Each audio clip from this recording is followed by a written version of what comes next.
স্বামী বিবেকানন্দ সারা জীবন ধরে শুধু মানুষের জন্য কাজ করেছেন। তার চিন্তার কেন্দ্রবিন্দু ছিল মানুষ। তিনি বলেছেন, মানুষই একমাত্র ঈশ্বর, যে ঈশ্বর আমি বিশ্বাস করি। মানুষ গড়াই আমার ব্রত। মানুষের মধ্যে অসীম সম্ভাবনা আছে, তার উন্নতির কোনো শেষ নেই। একমাত্র মানুষই সচেতনভাবে, সুপরিকল্পিতভাবে নিজেকে বিকশিত করতে পারে। এমনকি সেই রূপান্তরের গতি প্রকৃতিকেও সে নিয়ন্ত্রণ করতে পারে। একমাত্র মানুষই নিজের প্রভু হতে পারে। লক্ষ্যে পৌঁছতে গেলে সমস্যা আসতে পারে এবং তা আসবেও, কিন্তু সেসব বাধা সে অতিক্রম করতে পারে। প্রতিকূলতা না থাকলে জীবন একঘেয়ে হয়ে যায়। মানুষকে অন্যান্য প্রাণীর থেকে অনেক বেশি বাধা বিঘ্ন অতিক্রম করতে হয় বলেই সে মানুষ। সমস্যা দেখে ভয় না পাওয়াই হলো মানুষের আসল পরীক্ষা। বিবেকানন্দ মনে করতেন, ধর্মই মানুষের মধ্যে সেই গুণ বা শক্তির সঞ্চার করে যা তাকে সব ঘাত প্রতিঘাতের মধ্যে রক্ষা করে। তিনি সেই শক্তিকে আত্মবিশ্বাস বলেছেন। তার মতে বীর্য, সাহস এবং আত্মশ্রদ্ধাই ধর্মের প্রাণ। বাকি যা কিছু তা ধর্মের গৌণ অংশ। তার মহাকাব্য প্রত্যেকেই স্বরূপত অব্যক্ত ঈশ্বর। আজ শোনাব স্বামীজি মানুষকে কেমন চোখে দেখতেন তা নিয়ে তাঁর জীবনের 3টি গল্প। রাজস্থানের এক রেল স্টেশনে আছেন স্বামীজি। সারা দিন তাঁর কাছে লোক আসছে, নানা প্রশ্ন তাদের।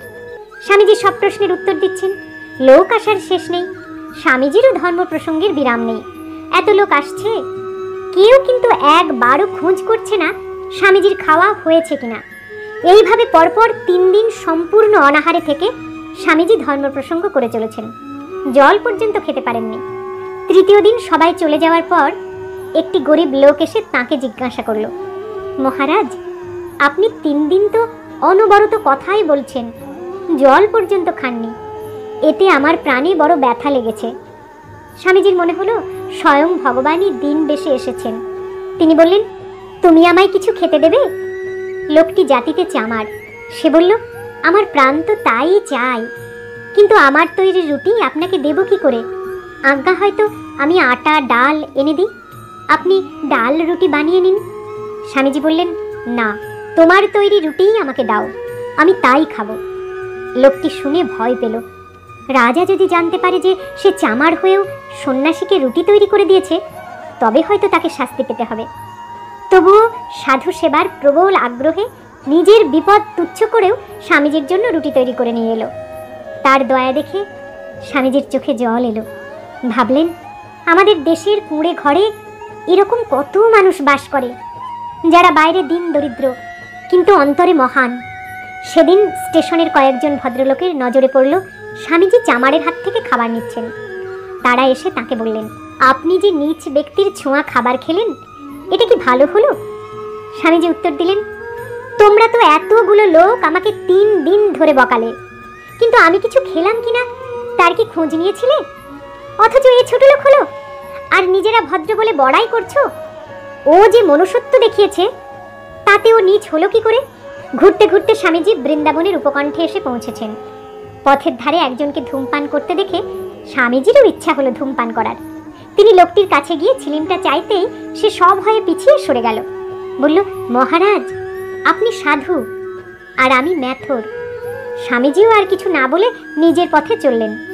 কিছু দূর এগিয়ে গিয়েই তার মনে হলো, আমি না সন্ন্যাসী, আমি না জাতিবোধ পারিবারিক সম্বন্ধ সবকিছু ত্যাগ করেছি, আর আমি কিনা ম্যাথরের ছোঁয়া ছিলিমে তামাক খেতে পারলাম না। ছি ছি। তৎক্ষণাৎ তিনি ফিরে এলেন। ম্যাথরটির আপত্তি সত্ত্বেও তার ছিলিমে তাকে দিয়েই তামাক সাজালেন। তারপর সেই ছিলিমে মুখ লাগিয়ে মহানন্দে ধূমপান করতে লাগলেন। এই ঘটনার উল্লেখ করে স্বামীজি পরবর্তীকালে বলেছিলেন, সত্যিই আমার সেদিন নিজেকে পরীক্ষা করে দেখার ইচ্ছা হয়েছিল, সন্ন্যাস নিয়ে পূর্ব সংস্কার দূর হয়েছে কিনা, জাতি বর্ণের পারে চলে গেছি কিনা পরীক্ষা করে দেখতে হয়। ঠিক ঠিক সন্ন্যাস ব্রত রক্ষা করা মহা কঠিন। কথায় ও কাজে একটু এদিক ওদিক হওয়ার জো নেই। সেদিন আমার এই শিক্ষা হয়েছিল যে কাউকে ঘৃণা করা চলবে না। এবার রাজপুতানার একটি ঘটনা। পরিব্রাজক স্বামীজি আবু পাহাড়ে এক মুসলমান উকিলের বাড়িতে এসে উঠেছেন। একদিন ক্ষেত্রী রাজের প্রাইভেট সেক্রেটারি জগমোহনলাল ওই উকিলের বাড়িতে এসে স্বামীজিকে দেখলেন। স্বামীজিকে তিনি প্রশ্ন করলেন, আপনি তো হিন্দু সাধু, আপনি মুসলমানের বাড়িতে আছেন কি করে? জাত পাত ধর্মীয় ভেদাভেদের ইঙ্গিত মাত্রই স্বামীজির কাছে অসহ্য ছিল। তিনি গর্জে উঠলেন, আপনি বলছেন কি? আমি তো সন্ন্যাসী। আমি আপনাদের সমস্ত সামাজিক বিধি নিষেধের ঊর্ধ্বে। আমি মেথরের সঙ্গে পর্যন্ত খেতে পারি। ভগবান অপরাধ নেবেন সে ভয় আমার নেই, কেননা এটা ভগবানের অনুমোদিত। শাস্ত্রের দিক থেকেও আমার ভয় নেই, কেননা শাস্ত্রেও এটা অনুমোদিত। তবে আপনাদের এবং আপনাদের সমাজের ভয় আছে বটে। আপনারা তো আর ভগবান বা শাস্ত্রের ধার ধারেন না। আমি দেখছি বিশ্ব প্রপঞ্চের সর্বত্র ব্রহ্ম প্রকাশিত আছে। আমার দৃষ্টিতে উঁচু নিচু নেই। শিব শিব। স্বামীজির কথা এবং ভঙ্গিতে যে বিদ্যুৎ বিচ্ছুরিত হচ্ছিল, জগমোহনলাল মুগ্ধ হলেন। ভালো থাকুন বন্ধুরা।